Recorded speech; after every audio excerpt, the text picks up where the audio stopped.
हरे कृष्णा सभी को। I hope आप सभी अच्छे होंगे।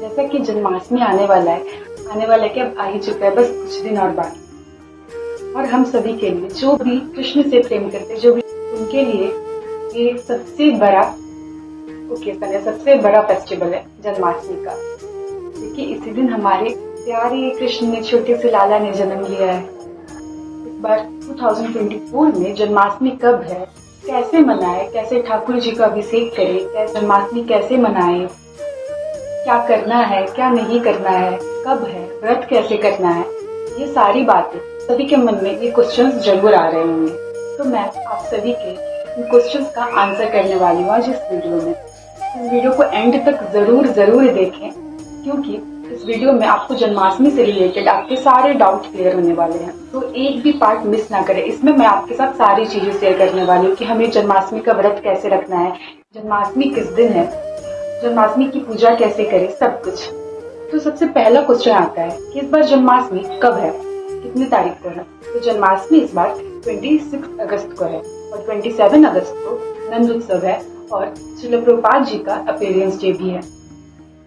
ये क्लियर हो गया कि जन्माष्टमी कितने तारीख को है। जन्माष्टमी 26 अगस्त को है, 27 अगस्त को नंद उत्सव है और श्रील प्रभुपाद जी का अपीयरेंस डे है, यानी व्यास पूजा।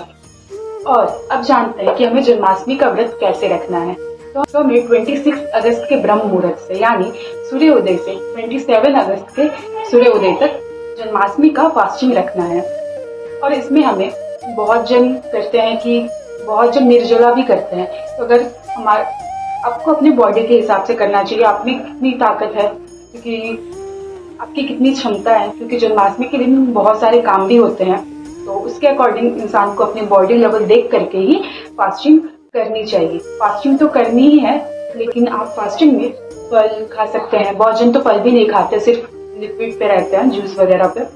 लेकिन आप फल खा सकते हैं, दूध पी सकते हैं और फ्रूट जूस वगैरह पी सकते हैं।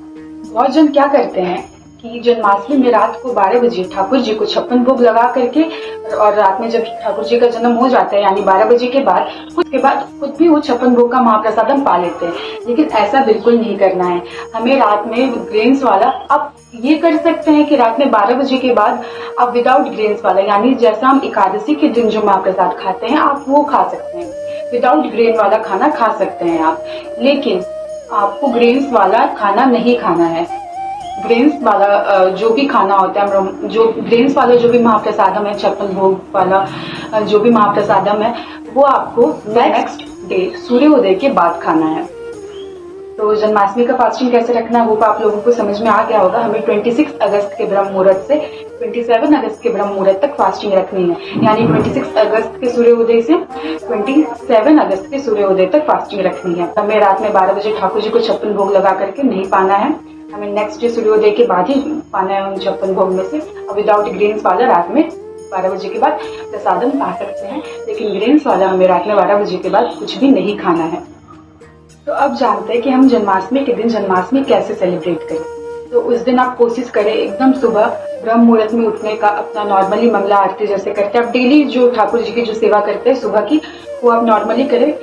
नॉर्मल आप जैसे डेली पूजा करते हैं वैसे ही पूजा करें। सुबह में हमें ब्रह्म मुहूर्त में उठना है और मंगला करना है। और आप डेली जैसे ठाकुर जी की सेवा करते हैं वैसी ही सेवा आपको करनी है। उस दिन भी सुबह की जो सेवा है वैसे ही करनी है। उसके बाद आप उस दिन से ठाकुर जी को सुबह में श्रृंगार करने के बाद नए वस्त्र पहनाए, नए ज्वेलरीज पहनाए, उन्हें उनका बहुत अच्छे से श्रृंगार करें, क्योंकि उस दिन वो बर्थडे बॉय है ऑफकोर्स। और उसके बाद आप दोपहर के समय पे अपने घर में कुछ डिवोटीज को बुला करके कीर्तन करें, भजन करें। और उस दिन हमें ज्यादा से ज्यादा चांटिंग करनी है। हरे कृष्ण महामंत्र का ज्यादा से ज्यादा चांटिंग करना है हमें। ज्यादा से ज्यादा उस दिन हमें हरि नाम लेना है। उसके बाद क्योंकि उस दिन हमें ठाकुर जी को 56 भोग पवाना होता है, तो हमें उसके 56 भोग की भी प्रिपरेशंस करनी होती है। तो आप कुछ जैसे मिठाई वगैरह ये सब आप बाहर से भी ले आ सकते हैं। आप कुछ अपने घर पे भी बना सकते हैं। जैसे 56 भोग में क्या इम्पोर्टेंट है जो हमें बनाना ही बनाना है। तो सबसे पहला है धनिया पंजरी। हमें 56 भोग में जरूर से जरूर बनानी है, क्योंकि ठाकुर जी को धनिया पंजरी बहुत पसंद है। अरबी की सब्जी क्योंकि राधा रानी को बहुत पसंद है। मालपुआ वो भी राधा रानी को बहुत पसंद है। और उसके बाद माखन मिश्री तो ठाकुर जी का सबसे प्रिय है। माखन मिश्री दूध दही तो रहना ही रहना है। और भी छप्पन भोग में बहुत तरह की चीजें बन सकती है। आपको आप जो भी बना सके वो आप जरूर बनाएं। कोशिश करें छप्पन भोग करना ही है, नहीं तो उससे कम भी होगा तो उससे ठाकुर जी को कोई दिक्कत नहीं होगी। उन्हें बस प्रेम चाहिए। जितना बनाए आप कोशिश करें उतना ही प्रेम से बनाएं। जरूरी नहीं है छप्पन भोग ही होना है, लेकिन हाँ छप्पन भोग हुई तो बहुत अच्छी बात है, लेकिन जितना हो उतना ही प्रेम से हो, क्योंकि हमारे ठाकुर जी स्वाद के नहीं प्रेम और भाव के भूखे हैं। तो उस दिन छप्पन भोग के बारे में तो हमने जान लिया। अब आप जैसे कि मैंने कहा, आप नॉर्मली जैसे ठाकुर जी का सुबह में श्रृंगार करते हो, सेवा करते हो, वैसे ही कर दीजिए। दोपहर में आप कुछ भक्तों को बुला करके घर में थोड़ा भजन कर ले, कीर्तन कर ले, और फिर डेकोरेशन जन्माष्टमी का बहुत अच्छे से करे। सबसे डेकोरेशन आपसे जितना अच्छे से हो सके उतना अच्छे से जन्माष्टमी का डेकोरेशन करें, घर सजाएं। उसके बाद शाम में आप सभी जो भी भक्त आपके लिए घर में कीर्तन भजन के लिए आए हैं, उनके साथ आप कीर्तन भजन करके संध्या आरती भी कर लें। और संध्या आरती के बाद आप ठाकुर जी को एक प्लेट में फ्लावर्स दे करके, उसमें ठाकुर जी को नरम कपड़े पहना करके, एकदम नरम कॉटन के जो कपड़े होते हैं वो पहना करके सुला दे, फूलों के ऊपर सुला दे प्लेट में, और उसके ऊपर से एक कपड़ा ढक दे, और रात में 12 बजे ठाकुर जी का जन्म कराएं। ये बहुत जन ठाकुर जी को खीरा में रखते हैं, कद्दू में रखते हैं, लेकिन हमारे ठाकुर जी बड़े हैं तो उनके साइज का खीरा हमें मिलेगा नहीं, तो इसी वजह से नॉर्मली सब यही करते हैं। एक प्लेट में आप फ्लावर्स रखें और अच्छे से फ्लावर्स रखें, और उसमें ठाकुर जी को लिटा दें, नरम कपड़े पहना के। याद रखें, नरम कपड़े ठाकुर जी को पहनाएं और उनके सारे श्रृंगार को आप हटा दें। नरम कपड़े पहना करके श्रृंगार और आभूषण को हटा दे और करके उस प्लेट में सुला दे, और उसके ऊपर से कपड़ा ढक दे। और जहाँ तक ठाकुर जी को भोग लगाने की बात है, उस टाइम पे एक बार ठाकुर जी को भोग लगेगा संध्या आरती से 12 बजे के समय तक। तो आप कैसे भोग लगाएंगे, वो तो सोए रहेंगे। तो आप उनके सामने उनका जो भोग है वो रख दे, घंटी बजा दे और बोल दे, ये ठाकुर जी आप भोग पा लीजिए। वो पालेंगे भोग। उसके बाद आप जब रात में 12 बजेंगे तब आप ठाकुर जी को उठाए, उनका ठाकुर जी को जब उठाए तो वो घंटी बजाते हुए, शंख बजाते हुए उन्हें जगाएं, और उनका क्योंकि तब उनका जन्म होता है, तो आप घंटी बजाते हुए, शंख बजाते हुए उनको जगाएं, और फिर उनका अभिषेक होता है। तो देखिए, होगा तो वही जैसे ठाकुर जी की इच्छा होगी वैसे ही उनका श्रृंगार होगा, वैसे ही आपसे भोग बनेंगे।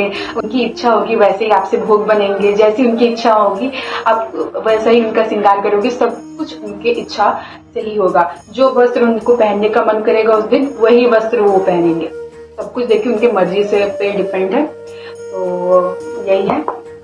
अब जानते हैं रात में 12 बजे छोटे से प्यारे से हमारे कृष्ण कन्हैया लाल का, छोटे से लल्ला का अभिषेक कैसे किया जाता है। सबसे पहले आपको एक पीतल का थाल या फिर जो भी होता है वो ले ले आप, उसमें छोटे से लल्ला को बैठा दे।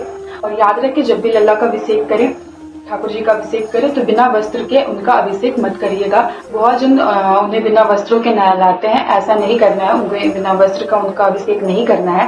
ये बात पहले मुझे भी नहीं पता थी, मुझे भी अभी पता चली है। तो उन्हें जब आप उनका अभिषेक जब भी करते हैं तो उन्हें कुछ न कुछ उनके शरीर पे कपड़े रहने चाहिए। आप कोशिश करें एक पतला सा पटका लेकर के उन्हें उनके शरीर पे बांध देने का। तो सबसे पहले हमें पंचामृत स्नान करवानी है, जिसमें दूध, दही, घी, शहद और मीठे पानी का अभिषेक होगा। तो सब इसके बाद हमें 5 फलों के रस से ठाकुर जी का अभिषेक करवाना है। इसमें आप कोई भी 5 फलों का रस ले सकते हैं। उसके बाद हमें ठाकुर जी का 5 फल का अभिषेक करवाना है। यानी जो टोकरी होती है उसमें फल सब दे करके उसके ऊपर से जल दे करके ठाकुर जी का अभिषेक कराए। ठाकुर जी के अभिषेक के टाइम पे उन्हें आप ड्राई फ्रूट्स के माला पहनाए, या फिर फ्रूट्स के, या फिर अंगूर, ऑरेंज, ये इनके माला, 5 तरह की माला भी पहना सकते हैं आप। अगर पॉसिबल नहीं है 5 तरह की माला तो आप 1 तरह की माला भी पहना सकते हैं, या जैसे आलमंड का माला, या फिर किशमिश का, या फिर अंगूर का, या ऑरेंज का, ये सब का माला ठाकुर जी को अभिषेक के समय पहनाइए। और ठाकुर जी का अभिषेक आप शंख से भी कर सकते हैं, अगर आपके पास अभिषेक वाला शंख है, और अगर नहीं है तो आप नॉर्मल कलश से भी ठाकुर जी का अभिषेक कर सकते हैं। ठाकुर जी को अभिषेक कराने के बाद, क्योंकि उन्होंने दूध, दही, फलों के रस से स्नान किया है, तो उनके शरीर को अच्छे से साफ करने के लिए, उनके शरीर से वो थोड़ा चिपचिपापन हटाने के लिए आप गोपी चंदन का भी यूज कर सकते हैं, या फिर अभिज्ञान पाउडर एक आता है, आप उसका भी यूज कर सकते हैं।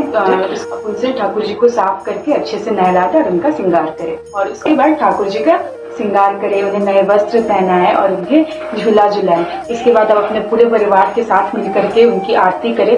नॉर्मली आप नॉर्मल जो आरती होती है आप आरती कुंज बिहारी की भी कर सकते हैं, नहीं तो हम लोग जैसे गौर वैष्णव संप्रदाय के तो वो आरती करते हैं जो हमारे संप्रदाय में की जाती है। नहीं तो आप नॉर्मली आरती कुंज बिहारी की भी कर सकते हैं। हम लोग भी वो आरती भी करते हैं। ठाकुर जी के ऊपर फूलों की वर्षा जरूर करें, बड़े ढेर सारे फूलों की वर्षा करें और उन्हें खूब झूला झुलाएं और इसके बाद उन्हें 56 भोग जो भी आपने प्रेम से बनाए हैं वो उन्हें प्रेम से पवाएं। उन्हें ठाकुर जी को 56 भोग पाने के लिए जरूर बोले। उसके बाद ठाकुर जी को पूरी रात आप मत जगाइए, क्योंकि वो भी बच्चे हैं छोटे से, जब थक जाएंगे तो फिर उनके कपड़े चेंज करके उन्हें नर्म कपड़े पहन के आप सुला दीजिए। और उसके बाद फिर ये सब करते करते वैसे भी बहुत रात हो जाती है, तो आप भी 2-3 घंटे के लिए सो सकते हैं। ऐसा नहीं कि आपको रात भर जागना है। सो आई होप आप सभी के जन्माष्टमी से रिलेटेड जो भी डाउट्स थे, क्वेश्चंस थे, वो क्लियर हो गए होंगे। और अगर आपका और भी कोई डाउट है तो आप जरूर कमेंट बॉक्स में कमेंट करके पूछ लें, और फिर आप मुझे इंस्टा पे भी डीएम करके पूछ सकते हैं। एक बार चलिए फिर से रिपीट कर लेते हैं कि हमें जन्माष्टमी कैसे सेलिब्रेट करनी है, क्या कैसे करना है। तो सबसे पहले जन्माष्टमी कितने तारीख को है? जन्माष्टमी 26 अगस्त को है और 27 अगस्त को नंद उत्सव और श्रील प्रभुपाद जी का अपीयरेंस डे है। और श्रील प्रभुपाद जी के भी अपीयरेंस डे में हम 12 बजे तक भूखे रहते हैं। 12 बजे के बाद ही कितने जन अपने जन्माष्टमी और श्रील प्रभुपाद जी का अपीयरेंस डे का भी व्रत तोड़ते हैं। तो और जन्माष्टमी का व्रत हमें 26 के सूर्योदय से 27 के सूर्योदय तक रखना है। आप निर्जला, सजला, सफला अपने बॉडी के अकॉर्डिंग, अपने हेल्थ के अकॉर्डिंग जैसा भी व्रत आपसे हो सके वो व्रत आप कर सकते हैं, लेकिन हाँ व्रत जरूर करना है और विदाउट ग्रेन का व्रत करना है। और रात में 12 बजे के बाद हमें ठाकुर जी को 56 भोग पवा के खुद भी उन 56 भोग में से नहीं खाना है। हमें 56 भोग महाप्रसादम में से नेक्स्ट डे यानी 27 के सूर्योदय के बाद ही पाना है। और सुबह में नॉर्मली जैसे आप ठाकुर जी का हमेशा सेवा करते हो वैसे ही सुबह का पूजा करें और उस दिन ब्रह्म मुहूर्त में उठने का कोशिश करें और मंगला करें। और ठाकुर जी का जैसे आप डेली श्रृंगार करते हैं, डेली सेवा करते हैं सुबह का, वैसे ही मॉर्निंग सेवा वैसी ही होगी। और उसके बाद आप उस दिन ठाकुर जी को नए वस्त्र जरूर पहनाएं, उनका बहुत अच्छे से श्रृंगार करें और डेकोरेशन बहुत अच्छा होना चाहिए जन्माष्टमी का। और उसके बाद आप अपने घर पे भक्तों को बुला करके कीर्तन करने का प्रयास जरूर करें। और फिर ठाकुर जी को संध्या आरती के बाद या फिर दोपहर से ही आप उन्हें लाखों सुला दें और नरम कपड़े पहना के उन्हें सुलाएं और उन्हें एक अच्छे साफ नरम कपड़े से ढक दें और रात में 12 बजे उन्हें जगाएं, उनका जन्म करवाएं, फिर उन्हें सेक करें, उनकी आरती करें, उन्हें 56 भोग लगाएं, फिर उन्हें झूला झुलाएं। बेसिक्स हैं जो आपको जन्माष्टमी के दिन जरूर करनी है, ज्यादा कुछ हैवी नहीं है, नॉर्मल है। और बहुत लोग ऐसा भी बोलते हैं कि जन्माष्टमी का व्रत बस शादीशुदा औरत करती है, प्रेगनेंसी के लिए, बच्चों के लिए। ऐसा कुछ नहीं। जो लोग ऐसा बोलते हैं बहुत ही बेवकूफ लोग हैं और उन्हें कुछ भी नहीं पता और कुछ भी बोल दे रहे हैं। ऐसा बिल्कुल भी नहीं है। जन्माष्टमी का व्रत सबको करना चाहिए, छोटे बच्चों को भी करना चाहिए जन्माष्टमी का व्रत। तो आई होप आप लोगों को ये वीडियो पसंद आई होगी। Thank you so much for watching. तो अगर ये वीडियो अच्छी लगे और आपके एक भी क्वेश्चन के अगर आपको आंसर मिले तो इस वीडियो को जरूर लाइक करें और शेयर करें ताकि सभी के डाउट्स क्लियर हो सके जन्माष्टमी से रिलेटेड। और चैनल को सब्सक्राइब करना बिल्कुल भी ना भूलें, ऐसे ही और भी वीडियोस के लिए। मैं जन्माष्टमी व्लॉग जरूर पोस्ट करूंगी, तो वो आप लोग बिल्कुल जरूर देखें हमने जन्माष्टमी कैसे मनाया। जन्माष्टमी के दिन अपने लल्ला की ढेर सारी सेवा करें, अपने ठाकुर जी की ढेर सारी सेवा करें और होगा तो वही जैसी उनकी इच्छा होगी। और सबको नहीं मिलती ठाकुर जी की सेवा, जिससे ठाकुर जी सेवा लेना चाहते हैं उन्हें ही ठाकुर जी की सेवा मिलती है। और अगर आपको मिली है तो आप बहुत ही लकी हैं, बहुत ही सौभाग्यशाली हैं कि आपको ठाकुर जी की सेवा मिली है, तो उनकी ढेर सारी सेवा करें। Thank you so much for watching. Stay safe, stay tuned and happy Janmashtami in advance. Hari बोल, Radhe Radhe, Hare Krishna, all glories to Srila Prabhupada.